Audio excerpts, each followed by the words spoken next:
Students আজকে আমি তোমাদেরকে এনসিইআরটি ক্লাস 8 জেনারেল ম্যাথমেটিক্সের চ্যাপ্টার 2 এর কয়েকটি কোয়েশ্চন আমি সলভ করে দেব। তোমরা ধৈর্য সহকারে শেষ পর্যন্ত দেখতে থাকো। আশা করি তো সহজেই তোমরা এই কোয়েশ্চনের আনসারগুলো তোমরা বুঝতে পারবে। আগের ভিডিওতে আমি এক্সারসাইজ 2.1 এর কোয়েশ্চন নম্বর 1 এর 1 এবং 2 এই দুটি কোয়েশ্চন সলভ করে দিয়েছি।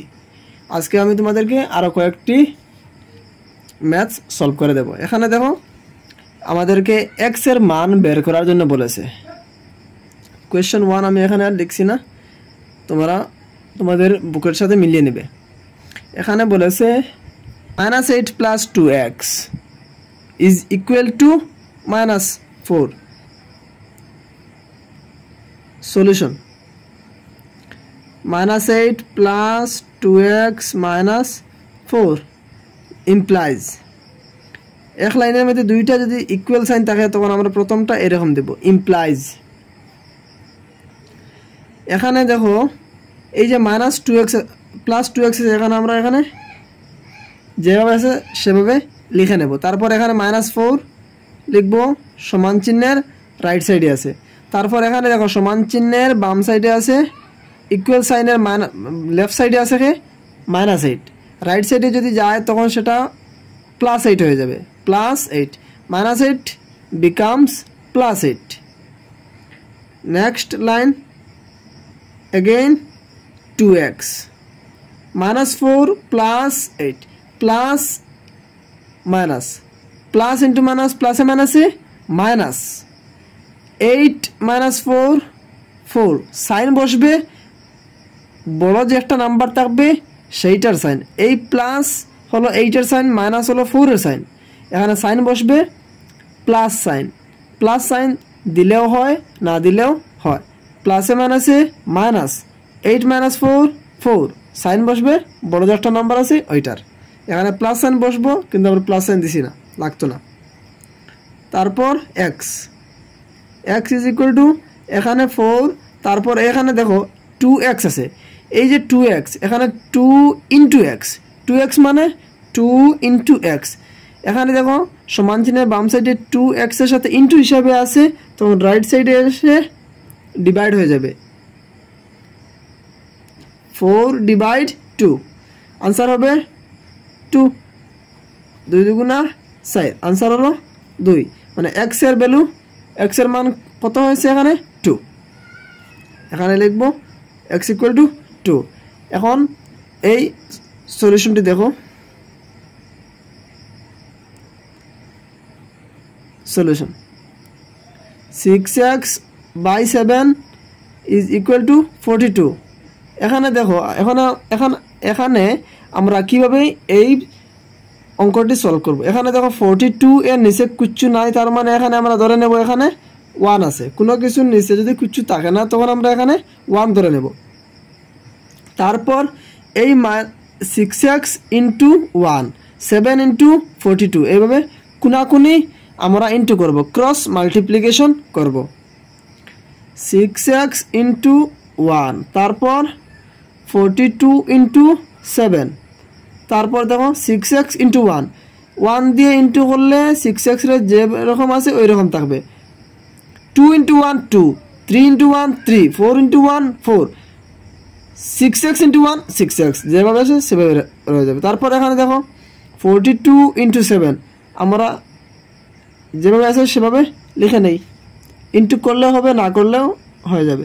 এখানে দেখো 6 × x, এখানে দেখো 2x 2 × x, তার মানে এখানে ইনটু আছে 6x 6 × x, এখানে আমরা 6 × x পাইলাম। তারপর এখানে দেখো সমান চিহ্নের বাম সাইডে 6 × x, তার মানে 6 এই নাম্বারটি x এর সাথে ইনটু হিসাবে আছে, তো রাইট সাইডে এসে ডিভাইড হয়ে যাবে। প্লাস থাকলে মাইনাস হবে, মাইনাস থাকলে প্লাস হবে, এক সাইড থেকে অন্য সাইডে নিলে। ইনটু থাকলে ডিভাইড, ডিভাইড থাকলে ইনটু, এরকম থাকবে। এখানে দেখো 42 × 7 আছে, এরকম ডিভাইড টাইম দেবো। তারপর 42 × 7, তারপর এই যে 6 আছে এটা এইভাবে আইয়া এখানে ডিভাইড হয়ে যাবে। তারপর দেখো 6 দিয়া 42 রে ডিভাইড হলে 6 × 7 = 42, 7 7 ইন্টু 7 77 এখানে বসাবো। তারপর দেখো 787 49 আনসার ফিনিশ। এখন আমরা কোয়েশ্চেন নাম্বার 5 এখানে সলভ করব। কোয়েশ্চেন নাম্বার 5টি লিখে নেই। এখন আমরা কোয়েশ্চেন নাম্বার 5টি সলভ করব।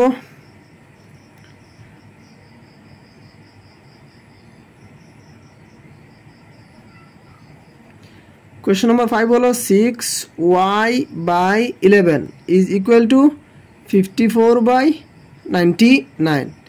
এখানে দেখো আমরা কিভাবে করব, এখানে আমরা এক সাইড থেকে অন্য সাইডে প্লাস থাকলে মাইনাস, মাইনাস থাকলে প্লাস এরকম নিতাম, কিন্তু এখানে প্লাস মাইনাস নাই। দেখো এটা এখানে আছে মাইনাস 8, এখানে ডাইন সাইডে আসে প্লাস 8 হয়ে গেছে। ঠিক একইভাবে এখানে দেখো প্লাস মাইনাস নাই, তো আমরা এখানে প্লাস থাকলে এখানে মাইনাস আনলাম মানে, মাইনাস থাকলে প্লাস নিলাম মানে, কিন্তু এখানে এরকম কোনো কিছু নাই, এখানে আছে ডিভাইড। তো ডিভাইড তাহলে আমরা কীভাবে করব, ক্রস মাল্টিপ্লিকেশন, কুনাকুনি। এখানে দেখো 6y আছে, এখানে 99, তো এখানে আমরা লিখব 6y ইন্টু 99। ওয়াই অথবা এক্স যেভাবে থাকবে, প্রথমে ওয়াই অথবা এক্স এর এই যে টার্মগুলো, যে পদগুলো থাকবে প্রথমে লিখব। তারপর 54 ইন্টু 11, 11 ইন্টু 54, 54 ইন্টু 11 লিখলেও শুদ্ধ হবে। তারপর দেখো এখানে দেখো ইন্টু আছে, একটি নাম্বার করে আমরা সলভ করি, একটি নাম্বার এদিক থেকে সেদিকে নিব, একসাথে নিলেও হয়ে যাবে, কিন্তু আমি স্টেপ বাই স্টেপ একটি করে তোমাদেরকে সলভ করে দেওয়ার চেষ্টা করতেছি যাতে তোমরা সহজে বুঝতে পারো। এখানে দেখো 54 ইন্টু 11 যেভাবে আছে সেভাবে আমরা লিখে নিই। তারপর এখানে দেখো ইন্টু আছে, তখন আমি এখানে ইন্টু দেখছি, তার মানে হলো আমরা এই যে 99 আছে, এই 99কে ইকুয়াল সাইনের রাইট সাইডে নিয়ে আসলে আমরা কি হিসাবে বসাতে পারবো, ডিভাইড হিসাবে, কারণ সমান চিহ্নের ইকুয়াল সাইনের লেফট সাইডে ইন্টু আছে, তো রাইট সাইডে এসে ডিভাইড হয়ে যাবে। তারপর আবার দেখো এখন আমরা এখানে সলভ করে তারপর আবার সলভ করতে পারবো, কিন্তু আমরা আরও একটু এগিয়ে যাই। এখানে ওয়াই লিখব, এখানে দেখো 6y আছে, 6y মানে 6 ইন্টু ওয়াই, তার মানে এই 6y এর সাথে ইন্টু হিসেবে আছে, তো রাইট সাইডে এসে কি হয়ে যাবে, ডিভাইড হয়ে যাবে। এই যে ডিভাইড, এই যে টান আছে, এই টানটা প্রথমে তোমরা ইকুয়াল সাইন দিবে, তারপর এই একদম মিডিলে দিয়ে একটা টান দিবে। 99 54 ইন্টু 11 যেভাবে আছে সেভাবে লিখে নিলাম। তারপর এই যে 6 আছে, এই 6 এখানে ওয়াই এর সাথে ইন্টু হিসেবে আছে, এখানে into 6 into Y, 6 into Y, suppose 6 into Y, 6 into Y এইভাবে লেখা হয় না, সবসময় এইভাবে লেখা হয় 6y, 6 ইন্টু ওয়াই 6y। তো তোমরা এই 6y তাকে ধরে নেবে 6 ইন্টু ওয়াই। তো এখানে দেখো 6 ইন্টু ওয়াই, এখানে 6y এর সাথে ইন্টু হিসাবে আছে সমান চিহ্নের বাম সাইডে, তো ডাইন সাইডে এসে কি হয়ে যাবে, আবার ডিভাইড হয়ে যাবে। এখন আমরা এটিকে সলভ করব, কাটাকাটি করব। 9 11 11 দিয়ে হাঁটছি, 11 11 9 11 99। তারপর এই 9 দিয়া এই 9 দিয়া 54 দিয়ে ডিভাইড করবো, 6 9 54 54, 9 ইন্টু 6 54, আবার এই 6 কাট। তো এখানে কত রয়ে গেল, কিচ্ছু নাই, মানে এখানে 1 রয়ে গেছে। তার মানে এখানে y ইজ ইকুয়াল টু 1, এখানে y ইজ ইকুয়াল টু 1, আমরা এখানে y এর ভ্যালু 1 পেয়েছি। তারপর কোয়েশ্চেন নাম্বার 6 আমরা এখন সলভ করব।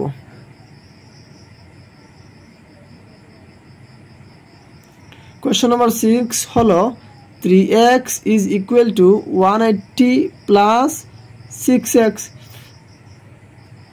এখন আমরা এখানে দেখো 6x আছে, এখানে আছে 3x, এই যে x আছে সমান সমান আছে, সদৃশ পদ যদি চলক, এই যে x আছে এগুলা চলক, এদের নাম চলক, চলকের সাথে যেগুলা থাকে সেগুলা হলো সহগ। এই যে 3 হলো x এর সহগ, এই 6 হলো এই x এর সহগ। এখন আমরা এই সদৃশ পদগুলো একসাথে নিয়ে করব। এখানে এখন 3x, আমরা এখানে 3x লিখে নেব। তারপর এই যে 6x আছে সমান চিহ্ন ইকুয়াল সাইনের রাইট সাইডে, তো লেফট সাইডে আসে এখানে দেখো প্লাস সাইন আছে, এখন লেফট সাইডে আসে -6x হয়ে যাবে। তারপর 180 যেভাবে আছে সেভাবে রেখে দিলাম ইকুয়াল সাইনের রাইট সাইডে। তারপর দেখো 3x এর আগে আছে প্লাস সাইন, এখানে আছে মাইনাস, নাই মানে প্লাস, এখানে দেখো প্লাস, এখানে মাইনাস, প্লাসে মাইনাসে মাইনাস, প্লাসে মাইনাসে plus, minus is equal to minus, প্লাসে মাইনাসে মাইনাস। তো 6x তাকিয়া মানে 6টা x তাকিয়া 3টা x মাইনাস করলে আমরা পাইব কত 3x। বাট সাইন বসবে বড় যে একটা নাম্বার থাকবে তার, এখানে 6 একটা বড় নাম্বার, তার সাইন হলো মাইনাস, এখানে মাইনাস বসাবো। প্লাসে মাইনাসে মাইনাস হইবে, বাট সাইন বসবে বড় যে একটা নাম্বার থাকবে তার। তারপর এখন দেখো প্লাসে মাইনাসে মাইনাস 6x মাইনাস 3x, 6টা x থেকে 3টা x গেলে কি 3টা x ইজ ইকুয়াল টু 180 যেভাবে আছে সেভাবে রেখে দিলাম। তারপর দেখো এই যে -3x ইন্টু এক্স, আবার এখানে x লিখবো, তারপর এখানে 180 আছে, এখানে ইন্টু আছে, তো এদিকে এসে কি হয়ে যাবে ডিভাইড হয়ে যাবে, আমরা দিব ডিভাইড। এই যে -3 এখানে এসে ডিভাইড হয়ে যাবে। তারপর দেখো এই 3 দিয়ে যদি 180 ডিভাইড করি 30 হয় 18, 0 কাটি 0, 3 সাইডে 100, 3 সাইডে 180, এখানে আনসার হলো 60। এই যে মাইনাস সাইন রয়েছে, মাইনাস এখানে বসবে আর এখানে 60 আনসার। আশা করি তোমরা বুঝতে পারছো। x এর মান হলো -60। তারপরে যদি কোনো কনফিউশন থাকে, কোনো ডাউট থাকে, তোমরা কমেন্টে আমাকে জানিয়ে দেবে, আমি তোমাদের সলভ করে দেওয়ার চেষ্টা করব।